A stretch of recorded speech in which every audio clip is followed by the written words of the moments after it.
I think that the area where we're seeing the most in demand for predictive analytics at the moment is certainly around flight risks and retention.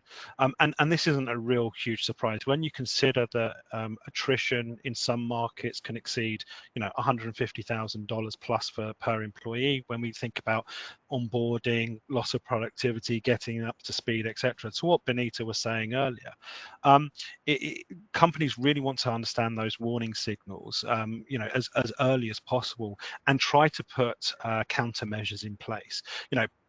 The predictive analytics, it doesn't solve everything. I'm not saying it's a magic pill or whatever, but it does help identify patterns. So whether that's kind of specific roles, specific managers, career stages, where kind of these pieces are likely to happen and where intervention can take place.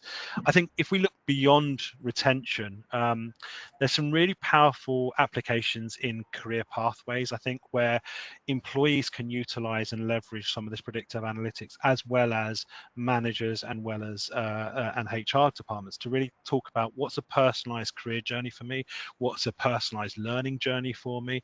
And all of these things really have a significant impact on engagement, because I feel like I'm valued as an individual and something's more personal to me, so my employment becomes more sticky.